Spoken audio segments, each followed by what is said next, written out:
السلام علیکم ناظرین، دس از مبشر علی شیخ۔ ناظرین، آپ جس ملک میں رہتے ہیں یعنی ہمارا پیارا پاکستان، اس کے بارے میں آپ نے ضرور سوچا ہوگا کہ آج سے 100 سال بعد اس ملک کی کیا تقدیر ہوگی، آج سے 50 سال بعد یہ ملک کہاں کھڑا ہوگا، یا زیادہ دور نہ جائیں تو 2047 جب اس ملک کو قائم ہوئے تقریباً 100 سال ہو چکے ہوں گے تو ہم کہاں کھڑے ہوں گے۔ بہت سارے چیلنجز، بہت ساری مشکلات، لیکن آخر ہم اگر فیوچر کی طرف دیکھیں تو کہاں ہم جا رہے ہیں، کون سی ہماری ڈائریکشن ہے۔ تو ان سب کے لیے میں نے سوچا کہ کیوں نہ دا پاکستان بائی 2050 کا ایک پروگرام کیا جائے، جس کے اندر میں پاکستان کے بڑے بڑے مسائل اور پھر ان کے آؤٹ لکس اور پاسبل فیوچر کے بارے میں ڈسکشن کر سکوں۔ تو پلیز اگر آپ اس چینل پر نئے ہیں تو میرے چینل کو سبسکرائب ضرور کر لیں۔ ناظرین، میرے لیے سب سے بڑا پاکستان کا مسئلہ بڑھتی آبادی ہے، یعنی پاپولیشن پریشر۔ اس ٹائم پہ موجودہ دور میں پاکستان کی آبادی 225 ملین ہے، جو تقریباً 22 کروڑ 50 لاکھ بنتی ہے۔ ہمارا رقبہ 7,96,096 مربع کلومیٹر ہے۔ اگر دنیا کے باقی ملکوں سے کمپیئر کیا جائے تو پاکستان کی آبادی ابھی بھی بہت زیادہ ہے۔ پاکستان اس ٹائم پہ دنیا کا چھٹا بڑا آبادی کے لحاظ سے ملک ہے۔ اگر دیکھا جائے تو پاکستان کی آبادی 1947 میں صرف 32 ملین تھی، 32 ملین یعنی کہ 3 کروڑ 20 لاکھ۔ 1971 میں یہی آبادی بڑھ کے 6.5 کروڑ ہوگی، جو اس ٹائم پہ بہت زیادہ ہو چکی ہے۔ اگر ناظرین اس بڑھتی آبادی کی بات کی جائے تو ہمارا تقریباً ایوریج پاپولیشن کا جو ریٹ ہے وہ 1.9% ہے، یعنی کہ ہر فیملی جو ہے وہ اپنے سے ڈبل لوگوں کو پیدا کر رہی ہے۔ اور اگر یہی ریٹ چلتا رہا تو تقریباً 2050 میں ہم لوگ 500 ملین یعنی کہ 50 کروڑ کی آبادی والا ملک بن جائیں گے، اور بہت زیادہ کنجسٹڈ ایریا ہو جائے گا۔ اب ناظرین، اس کا ڈائریکٹ اور انڈائریکٹ بہت زیادہ نقصانات بھی ہیں، اور کہیں نہ کہیں اگر اس کو ہینڈل کر لیا جائے تو ہمارا اچھا پازیٹیو فیوچر بھی جا سکتا ہے۔ اگر نقصانات کی بات کی جائے تو بڑھتی آبادی کی وجہ سے زیادہ لوگ شہروں کی طرف منتقل ہو رہے ہیں۔ آپ نے دیکھا کہ پاکستان کے اندر بہت بڑے بڑے شہر آباد ہو گئے، جس میں کراچی سر فہرست ہے، جس کی آبادی اس ٹائم پہ تقریباً 3 کروڑ بتائی جاتی ہے۔ لاہور 1 کروڑ 20 لاکھ آبادی کے ساتھ دوسرے نمبر پہ ہے۔ فیصل آباد، گجرانوالہ، سیالکوٹ، اسلام آباد، کوئٹہ، پشاور، ملتان، یہ بھی ہائیلی کنجسٹڈ ایریاز ہیں، جہاں پر لوگ بہت زیادہ چھوٹے چھوٹے محلوں میں، گلیوں میں رہ رہے ہیں، اور شہروں کے بڑھنے کی وجہ سے بہت سارے اور مسائل پیدا ہو رہے ہیں۔ میڈیکل کالجز کا بنایا جانا ضروری ہے، اور ساتھ ہاسپٹل کی فیسلٹیز، ٹریفک، ہمارے لا اینڈ آرڈر کا مسئلہ ہے، اور باقی کھیلوں کی ایکٹیویٹیز ساری کی ساری مینیج کرنا، واٹر اور اس کے علاوہ سیوریج سسٹم کو، اس کو مینیج کرنا ساتھ ضروری ہے۔ جتنی تیزی سے ہمارے شہر بڑھ رہے ہیں ان سب کو مینیج کرنا ضروری ہے، اس کی وجہ سے ہم سب اپنی ایک اچھے مستقبل کی طرف دیکھ سکتے ہیں۔ لیکن افسوس کے ساتھ کہنا چاہوں گا کہ ہمارے ملک کی ڈائریکشن اس سمت میں صحیح نہیں ہے۔ جس ریٹ سے ہماری آبادی بڑھ رہی ہے، ہم اس لحاظ سے اپنے فیوچر کے بارے میں نہیں دیکھ رہے۔ تو پوری دنیا اس کے بارے میں بہت زیادہ پریشان ہے کہ اگر پاکستان کی آبادی اس طرح ہی بڑھتی رہی تو پاکستان کا کیا بنے گا۔ پاکستانیوں نے تو ایک طریقہ سوچا ہوا ہے کہ یہاں بچے پیدا کرتے ہیں، اور بعد میں بچے اکثر زیادہ تر جو مڈل کلاس کی فیملیز ہیں وہ بچے پیدا کرتے ہیں، بعد میں وہ بچے گلیوں میں کھیلتے ایسے ہی بڑے ہو جاتے ہیں، نہ ان کے فیوچر کے بارے میں سوچا جاتا ہے کہ وہ کیا کریں گے زندگی میں، کیا بڑے ہوں گے۔ عورتوں کو خاص طور پر بچے پیدا کرنے والی مشینیں سمجھا جاتا ہے، جہاں پر تقریباً 5 6 7 8 بچے پیدا کرنا تو ایک نارمل روٹین ہے۔ اس کی وجہ سے کیا ہو رہا ہے کہ بچے جو ہیں وہ زیادہ تر ان کے نہ کوئی فیوچر کی پلاننگ کی وجہ نہ ہونا، اور اس طرح کے کوئی بھی پراپر پلاننگ کے بغیر اس طرح پاپولیشن کو بڑھا دینا، پاپولیشن کا جو بلج آ رہا ہے اس کی وجہ سے کیا ہو رہا ہے کہ ہماری جو ہے کرائمز ریٹ بڑھ رہا ہے، لوگوں کو سمجھ نہیں ہے کہ کیا کریں، لوگوں کو کھانے کو نہیں مل رہا، جابس کا پرابلم ہے، ان امپلائمنٹ ہے۔ تو یہ سارا کا سارا مسئلہ جو ہے یہ پاپولیشن پریشر کی وجہ سے ہے۔ اگر ہم دیکھا جائے تو پوری دنیا میں اس ٹائم پہ جو پاپولیٹڈ ایریاز ہیں ان میں چائنا نمبر 1 پہ ابھی بھی سر فہرست ہے۔ شاید اب نیکسٹ ایئر انڈیا اس کو پیچھے چھوڑ کر نمبر 1 پہ آ جائے گا، جس کی آبادی انڈیا کی اس ٹائم پہ 1 ارب 40 کروڑ ہے۔ اور دیکھا جائے تو پوری دنیا میں انڈینس کی تعداد بہت زیادہ ہے، امریکہ میں بھی تقریباً 45 لاکھ انڈینس پائے جاتے ہیں، جبکہ پاکستانی بھی دنیا میں بہت زیادہ ملکوں میں ہیں، اور پاکستانی بھی نام روشن کر رہے ہیں۔ اگر اس پاپولیشن کو ہم پراپرلی طور پر ہینڈل کریں تو ہمارا فیوچر ایک اچھا ہو سکتا ہے۔ لیکن جب تک ہماری گورنمنٹس کا پورا اس کی طرف دھیان نہیں ہوگا تو ہمارا یہ پاپولیشن پریشر ہمارے لیے وبال جان ہی بنتا جائے گا، اور جس طرح یہ پاپولیشن بڑھتی جا رہی ہے ہمارے مسائل بڑھتے جائیں گے، تو اس کو کنٹرول کرنا میرے خیال میں بہت ضروری ہے۔ اگر ہم دوسرے بڑے مسئلے کی بات کریں تو کلائمیٹ چینج یعنی موسمیاتی تبدیلیاں پاکستان کا بہت بڑا مسئلہ ہے۔ ریسنٹلی پاکستان میں آنے والے سیلاب نے یہ سب واضح کر دیا کہ پاکستان میں پگھلتے گلیشیئرز ہماری آبادی کو ساتھ ہی لے ڈبوئیں گے۔ تقریباً $40 بلین کے نقصان کے ساتھ پاکستان دنیا میں کلائمیٹ چینج سے افیکٹڈ کنٹریز میں تقریباً تیسرے نمبر پر آتا ہے۔ اس میں بہت زیادہ قصور تو ہمارا نہیں، لیکن تیزی سے بڑھتی ہوئی دھوئیں چھوڑنے والی گاڑیاں اور پاور پلانٹس اور اس طرح کے جتنے بھی معاملے ہو رہے ہیں، اس کی وجہ سے ہم اب ان کنٹریبیوٹنگ کنٹریز میں شامل ہوتے جا رہے ہیں جو کلائمیٹ کو بہت زیادہ افیکٹ کر رہی ہیں۔ COP27 جو مصر میں ریسنٹلی ہوا، اس کے اندر پاکستان کے امداد کے لیے بہت زیادہ کافی ہوئی، لیکن ہم امداد پہ تو گزارا نہیں کر سکتے۔ ہمیں کلائمیٹ چینج کے سدباب کے لیے کچھ کرنی ہوگی۔ ہم اس دنیا میں رہ رہے ہیں جب دنیا پوری کی پوری گرین انرجی پہ ٹرانسفر ہو رہی ہے، یعنی ہر طرف ہائیڈروجن انرجی اور گرین انرجی کی باتیں ہو رہی ہیں، جبکہ ہم لوگوں نے ابھی بھی اپنے جو پاور پلانٹس اکثر بنائے ہیں وہ سارے کے سارے کول سے بنائے ہیں۔ ہم لوگ سولر انرجی اور اس طرح کی چیزوں پہ ٹرانسفر نہیں ہو رہے۔ تو اس کی وجہ سے کیا ہو رہا ہے کہ ہماری ریسنٹلی سیلاب سے پورا بلوچستان ڈوبا، سندھ کا ایریاز دیکھ لیں آپ، جنوبی پنجاب دیکھ لیں یا KP کے، ہم لوگ اتنا زیادہ سفر کیے کہ تقریباً 3.5 کروڑ لوگوں کو اپنا گھر بار سب کچھ چھوڑنا، ہزاروں لوگ اپنی جان سے ہاتھ دھو بیٹھے۔ ہمیں کلائمیٹ چینج سے ضرور نمٹنا ہوگا۔ پاکستانی عوام کے اندر اس میں بہت زیادہ شعور نہیں پایا جاتا تھا۔ بہت زیادہ لوگ تو یہی سمجھتے ہیں ابھی بھی کہ بس یہ خدا کی طرف سے عذاب ہے اور ہمیں اللہ تعالیٰ سے دعا کرنی چاہیے، اللہ تعالیٰ ہمیں اس عذاب سے بچائے، لیکن وہ اس کے سدباب کے لیے کچھ بھی کوشش نہیں کرتے ہیں۔ پلانٹنگ کرنا اور درختوں کو اگانا، اس طرف کبھی بھی دھیان بہت زیادہ نہیں دیا جاتا۔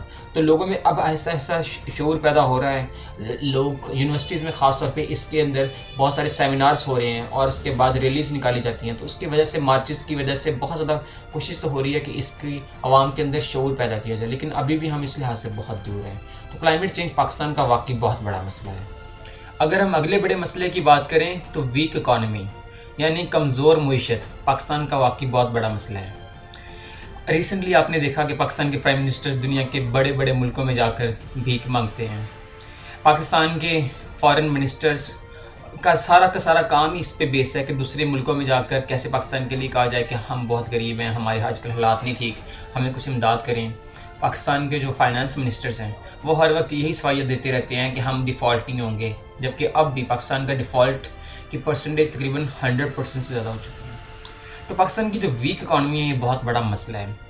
اس وقت آپ تقریباً پاکستان کی ایکسپورٹس لاسٹ ایئر $34 بلین ہوئی تھی، اور جبکہ امپورٹس پاکستان کی تقریباً $80 بلین، یعنی کہ ہماری امپورٹس جو ہم لاتے ہیں دوسرے ملکوں سے وہ $80 بلین اور جو بیچتے ہیں وہ $34 بلین۔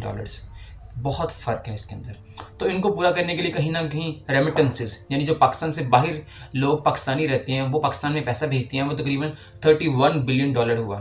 لیکن پھر بھی ان دونوں کو جب سم کر لیا جائے تو پاکستان کے اندر ڈالرز کم آ رہے ہیں، لیکن پاکستان سے ڈالرز جو ہیں باہر زیادہ جا رہے ہیں۔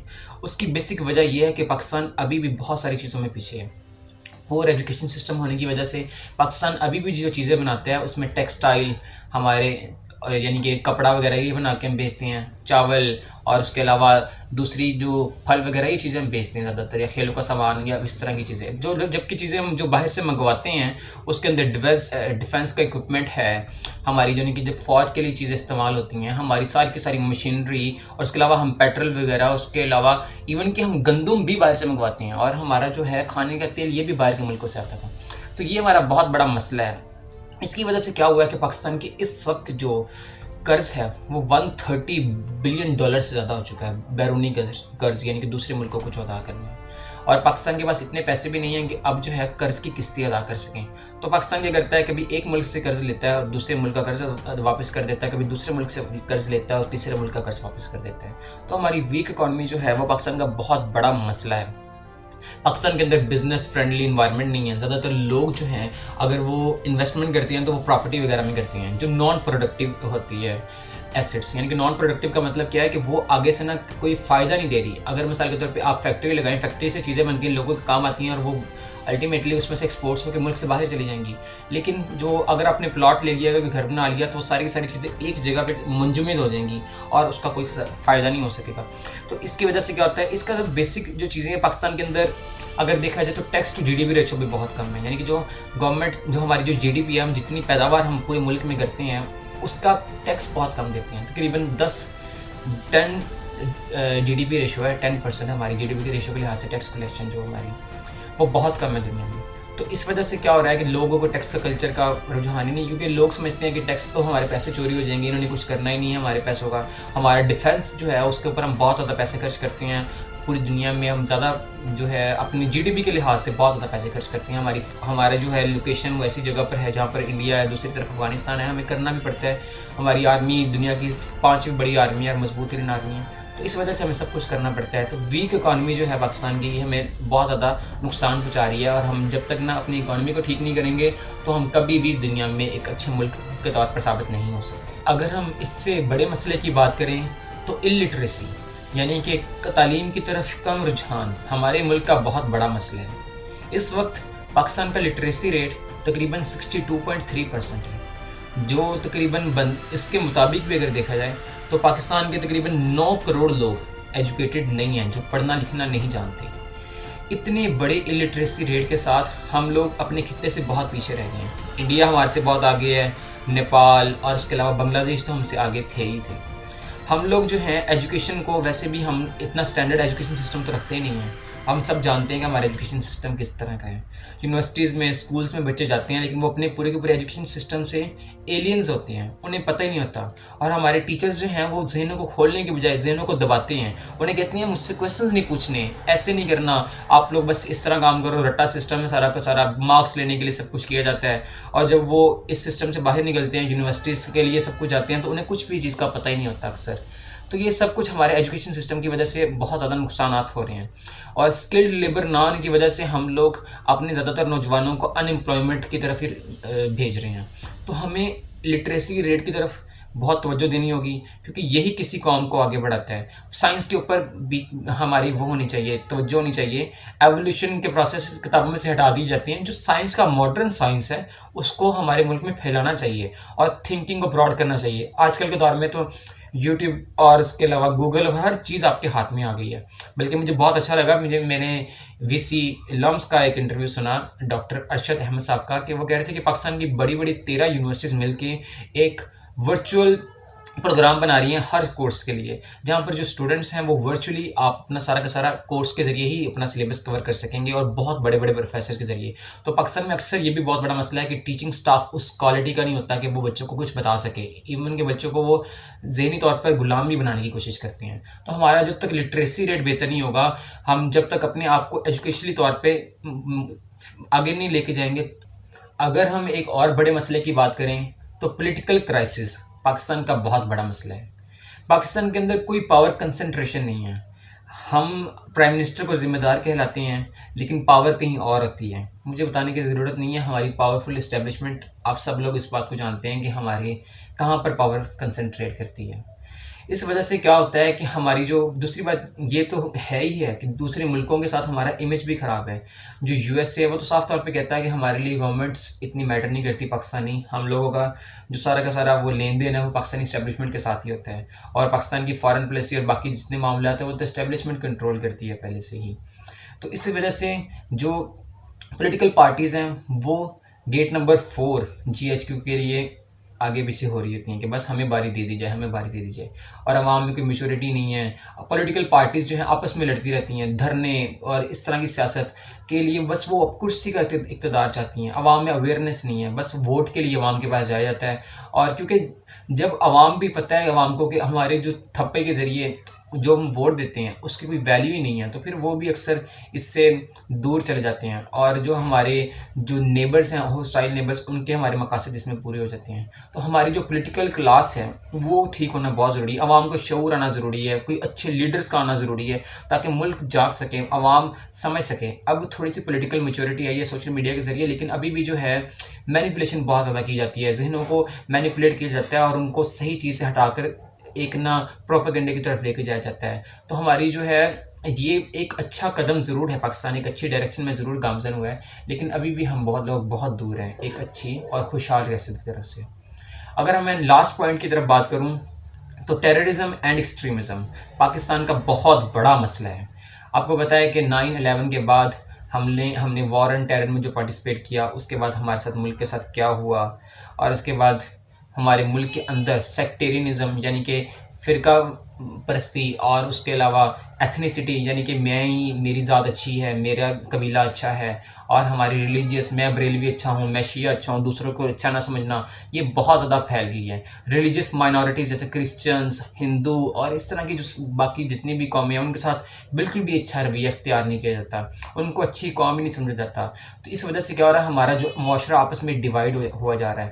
ابھی ریسنٹلی بلوچستان کے اندر ہماری انسرجنسی جو ہے ہماری، وہ کہیں نہ کہیں ہم لوگوں نے غلطیوں کی وجہ سے اس کو بھی ٹھیک نہیں کر پائے تھے کہ وہاں پر بھی BLA یعنی کہ بلوچستان لبریشن آرمی جو ہے، وہ جو بلوچستان کی فریڈم چاہتی ہے، وہ پاکستان سے علیحدہ کرنا چاہتی ہے اسے، وہ بہت زیادہ ایکٹیویٹیز کری ہے. کوئی بھی باہر کا ٹورسٹ جو ہے نا، باہر کا، پاکستان سے باہر کا، وہ NOP کے بغیر یعنی کہ national no objection certificate NOC no objection certificate کے بغیر بلوچستان میں آ نہیں سکتا. اور جب وہ آئے گا تو پورے کے پورے بلوچستان کے اندر اس کو سیکیورٹی دی جائے گی، ہائی پروفائل سیکیورٹی، کہ کوئی بھی اس کو اوپر اٹیک نہ کر سکے. یعنی کہ اتنا زیادہ ہمارا معاملات خراب ہیں. TTP نے ہمارے ریسنٹلی ہمیں دھمکی دی ہے کہ اب پورے پاکستان میں اٹیکس ہوں گے، اور ہمارے اپنے اندر آپ نے دیکھا سیالکوٹ کے اندر کیا ہوا، ہمارے جو سری لنکن مینیجر کے ساتھ کیا گیا. تو ہماری عوام جو ہے ایکسٹریمسٹ بہت زیادہ ہو چکی ہے، دوسروں کے نظریات سننا ہی نہیں چاہتی، بس چاہتی ہے یہ بات غلط ہے میں اس کو مار دوں جان سے. اسلحہ ہر دکان پہ مل جاتا ہے اور لائسنس کے بغیر، اور وہ لوگ چھوٹی چھوٹی باتوں پر، روبری کے اوپر، اور جی کسی کی بات نہ ماننے کے اوپر، شوہر بیوی کو مار دیتا ہے نہ بات ماننے کے اوپر. تو یہ سارے کے سارے ہمارے مسئلے ہیں. عوام کو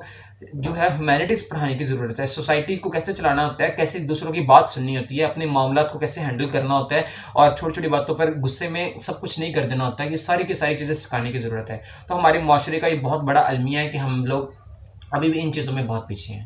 تو ناظرین، کیسی لگی آپ کو ویڈیو، پلیز کمنٹ سیکشن میں ضرور بتائیے گا.